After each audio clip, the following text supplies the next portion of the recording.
blocked the proposal moved by the United States and co-designated by India to blacklist to designate Pakistan-based Lashkar-e-Taiba terrorist Sajid Mir as a global terrorist. India has termed the move a petty geopolitical interest.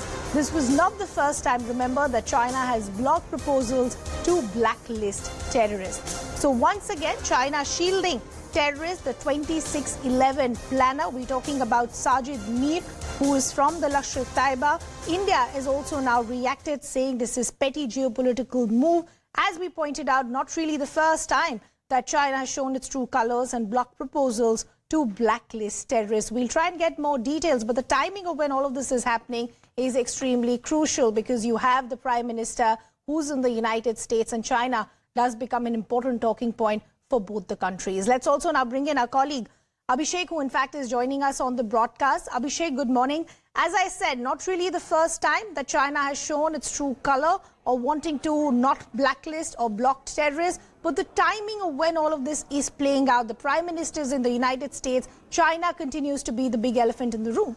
Of course, and this is on multiple issues. China continues to be the elephant in the room, because the Chinese ambiguity on the issue of global fight against terrorism has been talked about in the past. Also, Prime Minister has raised concern about this thing. External Affairs Minister Jaishankar himself, when he was addressing this United Nations Security Council, when India was the non-permanent member of United Nations Security Council, he had also raised this concern of ambiguity from the Chinese side on the issues of importance of the global threat, on the global terrorism. And once again, on the discussion that was happening under the high-level conference on counter-terrorism, India's representative Joint Secretary has raised this concern about this whole facade of China being a partner in the global fight against terrorism, and then trying to block certain terrorists, certain elements who have a well-established role in perpetrating one of the most heinous terrorist attacks in the world, and that was in the 2008 attacks in Mumbai terrorism attack. Today, Indian representative also led the House, the panel, hear the voice of Sajid Mir, who was trying to handle and guide those perpetrators of the terrorists who were holed up into the city at various locations, and how he was trying to lead them across, and how he was trying to tell them that shoot anybody who is moving around. And even despite all these facts and evidences that India has provided to UN and other member countries, despite the fact China continues to remain a roadblock in getting him prohibited in the UN sanctions list. Yeah, Abhishek, we'll just request you to stay on with us. We'll continue this conversation in just a bit. Some reactions coming in. Let's listen into those. He was listed as a proscribed terrorist under the national laws of India.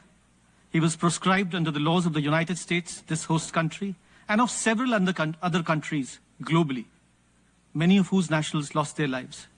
But when the proposal for listing him did not go through the Security Council sanctions regime, we had strong reasons to believe that something was genuinely wrong in the global sanctions regime, as manifested in the Security Council. If we cannot get established terrorists who have been proscribed across global landscapes listed under the Security Council architecture for pure geopolitical interests, then we really do not have the genuine political will needed to sincerely fight this challenge of terrorism. Let's continue the conversation with our colleague Abhishek. And Abhishek, look at what we just heard from Prakash Gupta, and I'm quoting from what he said, and this is crucial.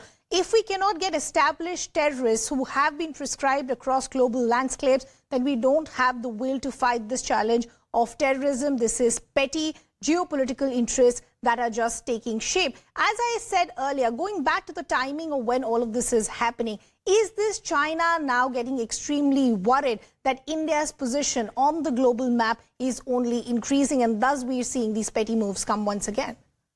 See, China is being exposed at multiple levels across the world, especially on the high tables of United Nations.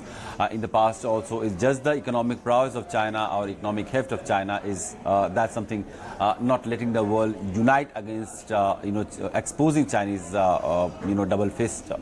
attitude on various issues of importance and global threat.